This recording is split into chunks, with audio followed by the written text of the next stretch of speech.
পুরনো আইনের জায়গায় নতুন আইন। সোমবার থেকে ভারতে কার্যকর 3টি নতুন আইন, যা মানতে নারাজ বিরোধীরা। কেন্দ্রের বিরুদ্ধে তারা সরব। পাল্টা জবাব দিয়েছে বিজেপিও।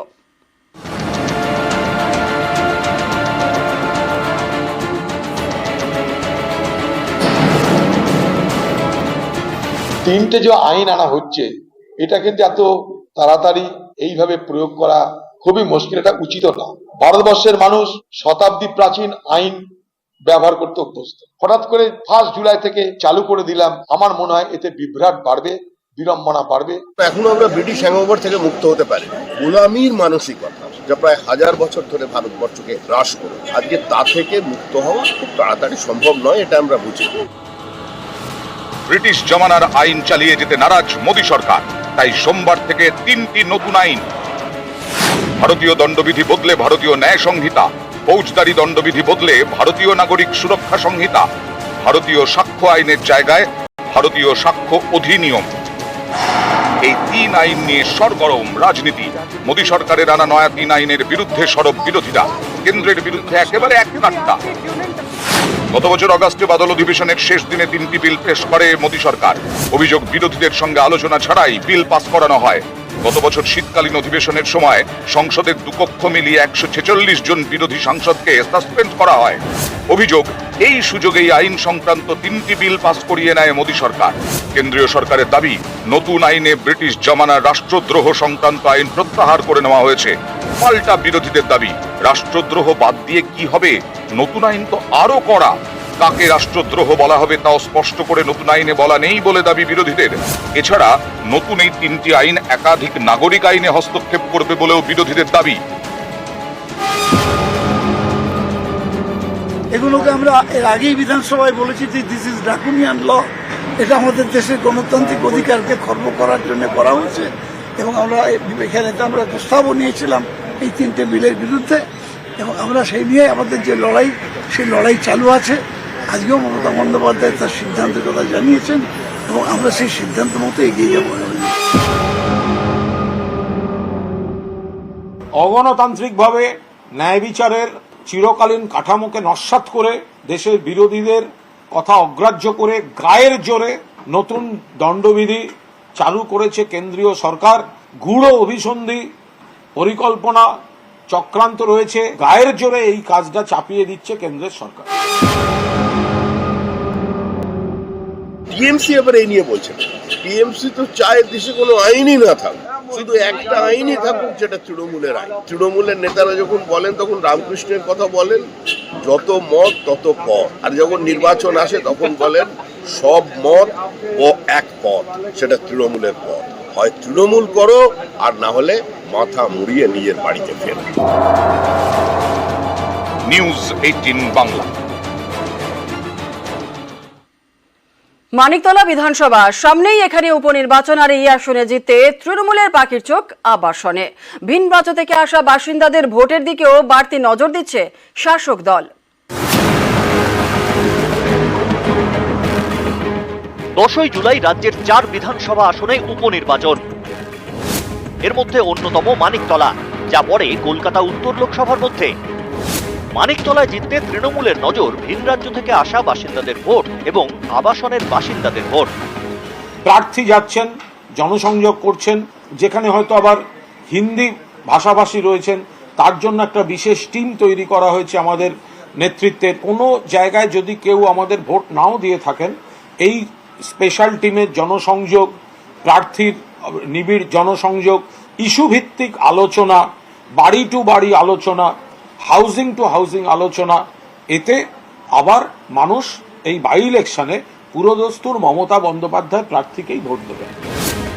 21-এর বিধানসভা ভোটে মানিকতলায় যেতে তৃণমূল বিজেপিকে হারায় 20,238 ভোটে। কিন্তু এবার 24-এর লোকসভা ভোটে মানিকতলা থেকে মাত্র 3,575 ভোটে এগিয়ে তৃণমূল। লোকসভা ভোটের ফলে দেখা যাচ্ছে মানিকতলা বিধানসভার একাধিক ওয়ার্ডে পিছিয়ে ঘাসফুল শিবির। মানিকতলা বিধানসভা এলাকার মধ্যে রয়েছে 8টি ওয়ার্ড।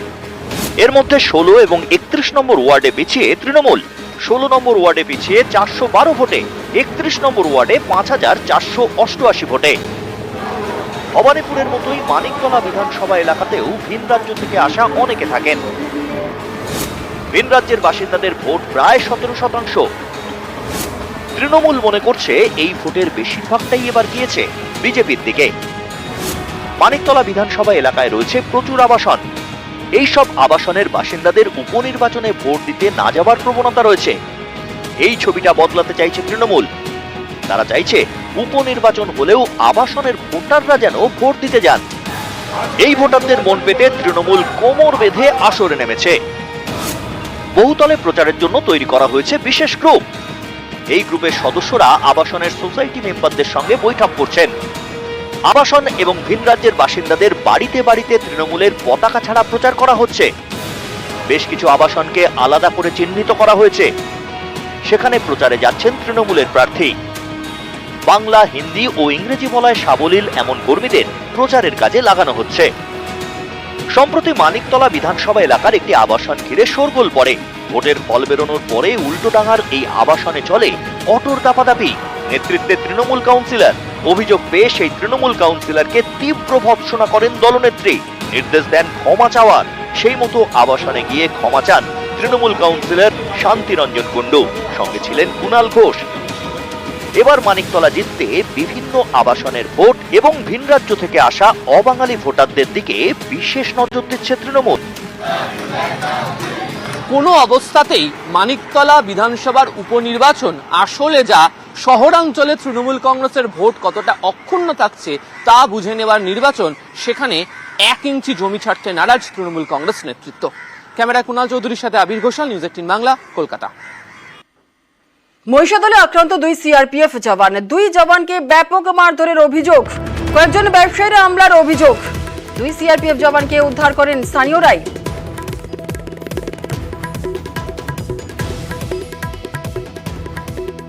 কোলাঘাট থেকে হলদিয়া, তার মধ্যে উল্লেখ করছে এই যে রাজারামপুর, একবার এখানে ব্যাঙের ছাতার মতো অবৈধ দেহ ব্যবসা, মানে হোটেল হয়ে দেহ ব্যবসা হচ্ছে, যার জন্য চুরি ছিনতাই রাহাজানি। সেই যে চুরি ছিনতাই আমরা বিগত দিনে অভিযোগ তুলেছিলাম, আজকে হাতে নাতে প্রমাণ। সিআরপিএফরা আক্রান্ত। তারা একটু সিভিল ড্রেসে যদি ঘুরতে এসেছিল, তাদেরকে তুলে নিয়ে গিয়ে তাদের থেকে সমস্ত কিছু ছিনতাই করে নিয়েছে। তাদের কাছ থেকে টাকা জোর করে ট্রান্সফার করিয়েছে, তাদেরকে এমন মারধর করেছে। আপনারা দেখবেন এইরকম দীর্ঘদিন এই অনাচার এখানে। আমি যেটা বুঝতে পারছি যে এখানে পুলিশ প্রশাসন উদাসীন, তারা এই বিষয়ে কিছুই করছে না। জঙ্গি যোগে বাগদায় গ্রেপ্তার বিজেপির যুব নেতা বিক্রম রায়কে গ্রেপ্তার করেছে লখনৌ অ্যান্টি টেররিস্ট স্কোয়াড। সোমবারই উত্তর 24 পরগনার বাগদার গাঙ্গুলিয়ায় অভিযান চালায় লখনৌ অ্যান্টি টেররিস্ট স্কোয়াড এবং বাগদা থানার পুলিশ। গ্রেপ্তার করা হয় বিজেপির যুব নেতাকে। তাঁর বিরুদ্ধে পাসপোর্ট অ্যাক্ট, ফরেন অ্যাক্ট সহ একাধিক ধারায় মামলা রুজু হয়েছে। लोग यूपी से आए हैं, लेकिन अभी हम इस पे कुछ बोल नहीं सकते, अभी प्रोसेस में है सारी चीजें। कितना सारे आदमी यहाँ से लेके वन এ 1-2বার হয়তো এখান থেকে যাতায়াত করেছে। টোটোতে, যেহেতু টোটোতে এসছে পরিচয় হয়েছে, মোবাইলে 2-1বার কথা হয়েছে, মোবাইলের সূত্র ধরে এসছে। নিয়ে যাচ্ছি এই কারণে, তার সাথে 2-4বার কথা হয়েছে অ্যাকচুয়ালি তাদের সামনে বসিয়ে এটা আমরা জিজ্ঞাসাবাদ করার জন্য। ছেলেটা টোটো চালায়, প্যাসেঞ্জার পেয়েছে, প্যাসেঞ্জার নিয়ে এসছে। যদি কোনো কিছু ইনভলভমেন্ট থাকে তাহলে আমাদের কোনো কোশ্চেন নেই, তার যা শাস্তি হওয়ার সে পাবে। যুব মোর্চার সাধারণ সম্পাদক গ্রেপ্তার হয়েছে, উত্তরপ্রদেশের পুলিশ গ্রেপ্তার করেছে। বর্ডার এলাকা দিয়ে আজকে রোহিঙ্গাদের প্রবেশ করিয়ে আই কার্ড, আধার কার্ড ভারতবর্ষের করে দিচ্ছে। এইভাবে কত জঙ্গি ভারতবর্ষে ঢুকিয়েছে এরা, এর কোনো ঠিক নেই।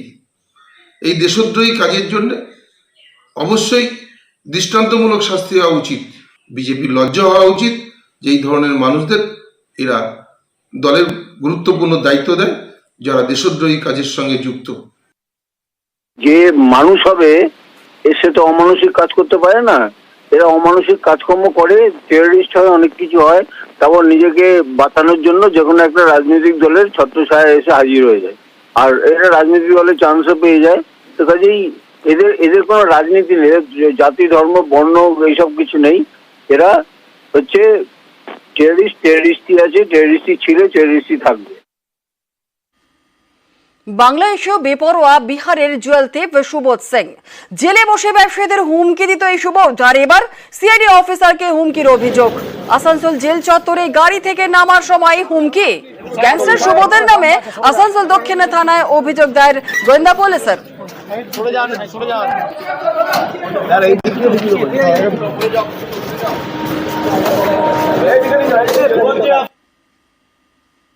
आपके नाम पे बहुत सारा कंप्लेन। अर्जुन सिंह को पहचानते? अर्जुन सिंह हाँ